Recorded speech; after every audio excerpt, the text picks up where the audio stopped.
Hey, what's happening? Coach Brian Klepacki here, certified strength coach with criticalbench.com, certified functional movement specialist as well. And this video, I'm sharing with you a couple techniques, as you can see, using some equipment here on how to release the psoas.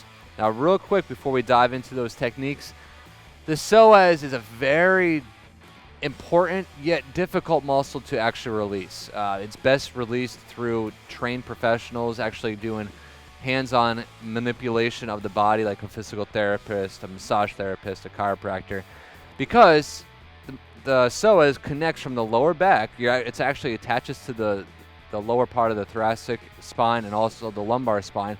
So it's deep. It's underneath your intestines. It's underneath your bladder. It's underneath all the organs and fat and all that underneath your body, and it attaches to the top part of your femur. So with that said, a lot of people, you know, like, oh, I'm gonna massage my psoas, but in reality they're massaging everything on top of that, trying to push pressure down onto it. But I say that in the same breath, you actually can get to the top part of, or the lower part of the psoas on the femur. Getting it closer to the spine is very challenging, and that requires a more trained professional. But I've got three pieces of equipment here. I've got what's called a knob stick, or a thera-cane, or a back knobber, whatever this is, a shepherd's hook, whatever this is what you can use to get it. And I'll show these in just a second. Got a kettlebell. This one's a 9 kg or 20-pound kettlebell. And I got a 25-pound dumbbell plate. The reason why is you got to actually apply a little bit of force to gaining access to getting those hips. All right, so let's start off with this thera-cane here, this shepherd's hook.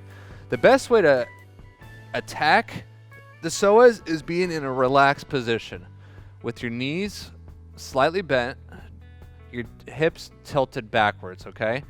Now this can be painful, especially if you have any abdominal pain or discomfort or extreme tightness.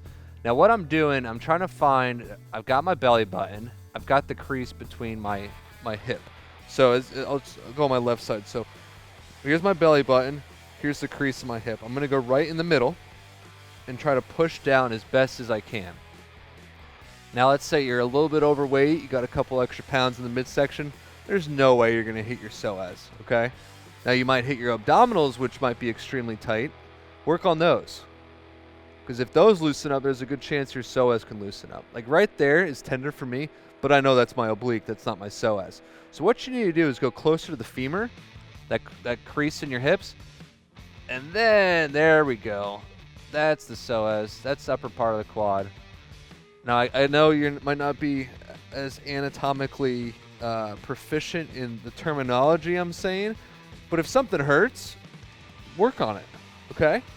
That's it. So in order to release it, you got to find something, a painful spot, and then you're going to dig into it, apply that pressure, and breathe. Hold it for 10, 20, 30 seconds if you can tolerate that. That hurts right there. And if you want to intensify it, straighten out that leg to extend the muscle and relax. I'm closing my eyes because it's actually very painful in a good way, but it hurts nonetheless. So if you don't have one of these, you can improvise. You can use, I don't know, a hammer, like something that has a little bit of substance to it. You can grab a weight, do the same thing, apply pressure downward. You can roll it a little bit. Still the same thing. Is try to find deep down, pushing hard. Again, it will be uncomfortable. Another thing you can do with the kettlebell is actually go on top of it. Use gravity to work that muscle. Now again, since the psoas is deep, it's underneath a couple different types of muscles and organs and things like that. You got to be as relaxed as possible, because if you start engaging your core, all of a sudden, the core is going to be preventing you from getting that psoas. All right, so that's your dumbbell, or your kettlebell, excuse me. You can do the same thing with the plate. If you've got a plate, right here. Downward pressure, roll a little bit side to side, find that painful spot, and hold that. So the whole idea of a release is to pretty much just get that thing to release and then loosen up. So there you have it. Those are 3 tools you can use to hopefully attempt to get a psoas release. Now again, it might not be possible for you depending on injuries, pain tolerance, weight issues.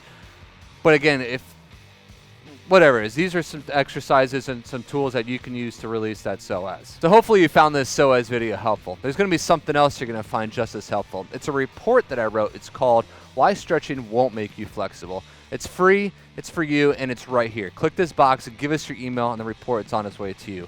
Not only that, make sure you subscribe to this channel and check out this awesome video that I know you're going to love.